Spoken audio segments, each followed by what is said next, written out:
12. Celeste POV. I woke up feeling awful. 3 araw na simula nung mabasa ako ng ulan. Sinipon lang ako nung mga nakarang araw. Pakiramdam ko ay natuluyan ito ng trangkaso dahil naka-aircon ako.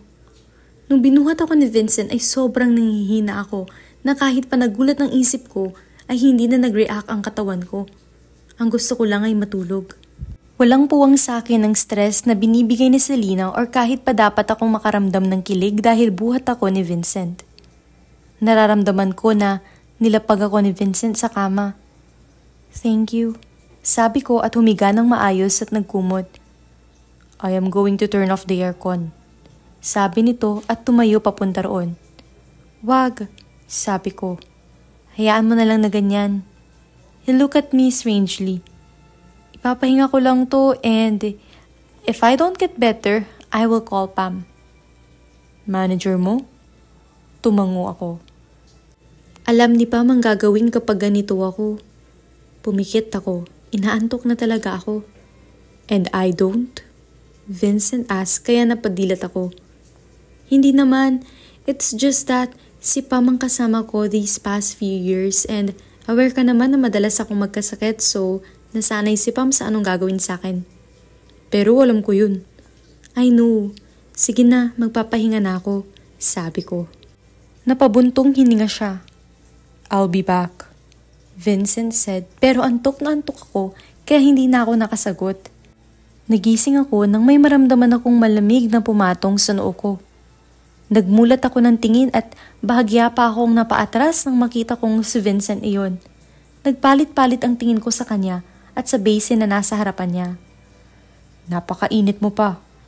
Kung hindi ka pa gumagaling, baka papuntahin ko na ang manggagamot ko.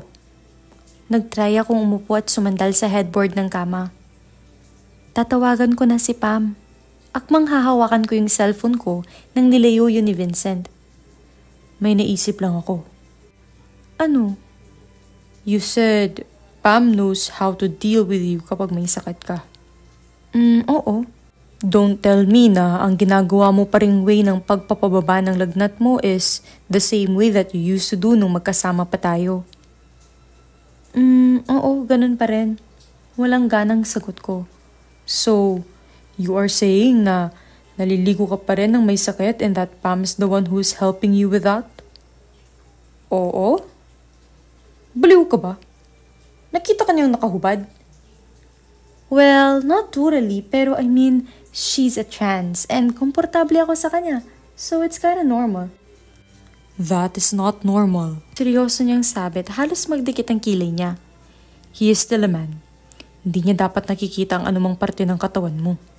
I look at him seriously kaya naglalaban kami ng titigan. Huh?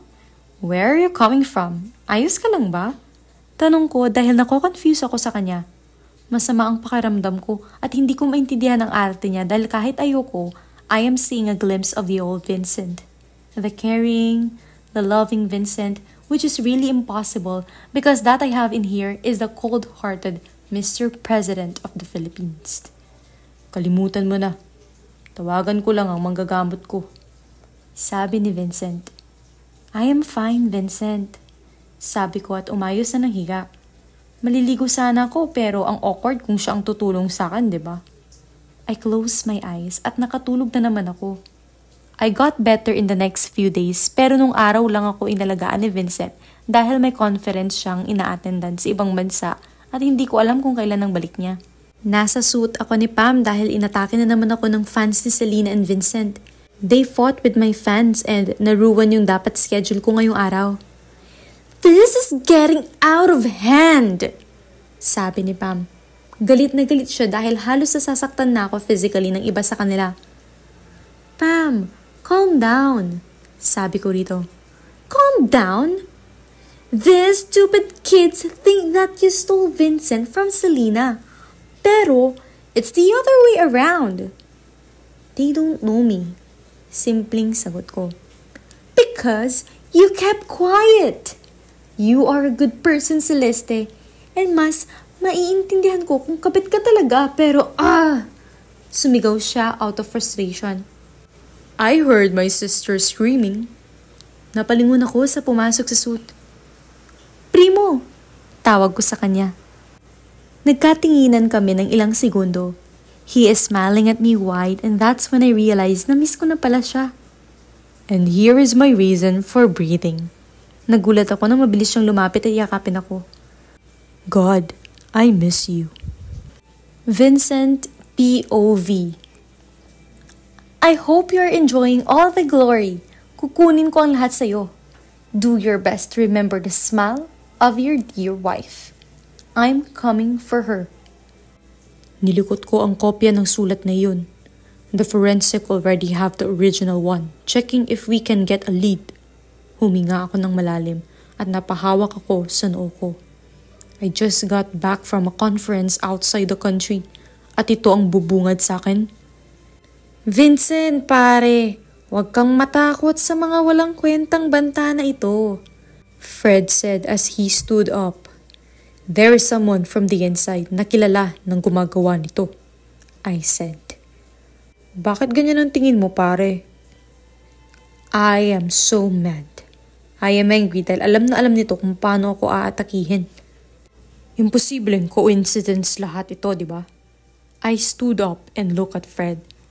My mom was almost killed by a poison just before the presidential election. I am pretty sure na hindi siya kumakain sa labas and yet still nalason siya. Lucky enough, my mom was saved. But this... Muli kong kinuha yung papel at mas nilukot iyon bago binalibag sa malayo. Paano mo naman nasabi na it's from the inside? Normal lang naman na target ng kusino mong mananakot sa'yo si Celeste dahil siya ang first lady. Hindi. Mariing sabi ko. Why on earth this killer didn't ever use Selena against me? Why on earth would I be receiving a death threat for Celeste bago ko pa man sabihin sa lahat na asawa ko siya? What? Seryoso ka ba? Kailan ka pa nakakatanggap? Nasa Paris si Celeste at pinadalhan ako ng taong ito ng mga larawan niya na may kasamang mga banta sa kamatayan. So, this is really an inside job. It is, Fred.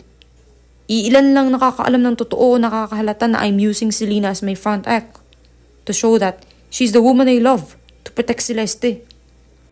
Ininom ko ang alak ng isang lagok. When I received the photo of Celeste sleeping, taken by whoever the hell is I knew, I have no options left. I need her to be close to me, to protect her, and there's no other way than to force her to act. Tumayo ako at ininom ang alak na nasa table ko. Tumayo ako sa isang bintana. Walang paraan na babalik siya sa akin ng mag-isa. Naramdaman ko ang paglapit ni Fred at pagtapik niya sa balikat ko. Dude, bakit hindi mo nalang sabihin kay Celeste ang lahat? Lumingon ako sa kanya and I chuckled. Tell her what? That somebody is trying to kill her? That I am using her sister? That after all these years, whatever she did, no matter how painful it is, na siya pa rin ang mahal ko? Huminga ako ng malalim. Iisipin niya na nagbibiro ako. You know, Celeste, you two are always the perfect pair. You will be at your best state kung magkaayos kayo.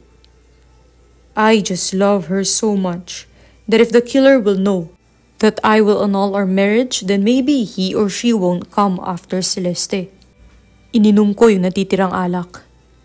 She's the president's wife in just a couple of more months, and then she will be free and safe. Baka maaalagaan siya ng primo na yun. Muli akong huminga ng malalim. I shouldn't let my emotion get the best out of me. Things are going according to my plan. Frederico is my best friend. He is a senator, by the way. Bumalik na siya sa kinauupuan niya at pabalik na sana ako nang makita ko ang isang di pamilyar na sasakyan. Pero kasunod nito ang sasakyan ni Celeste at ang PSG niya. Huminto sa harap ng palasyo ang sasakyan at lumabas mula sa driver's seat si Primo. Umikot siya at pinagbuksan ang passenger seat at lumabas doon si Celeste. Nagtatawanan sila. Mukhang masaya na siya sa piling niya. Siguro, hindi ko dapat pinili ang landas na ito. Hindi na lang siguro ako masyado nagalit sa kanya at siguro kung pinili ko na lang na maniwala sa kanya, Siguro para sa akin lang ang mga ngiting iyon pero hindi. Vincent! Napalingon ako sa pumasok sa office ko. It's Selena. She greeted Fred pero muli akong humarap sa bintana. Celeste and Primo are still talking.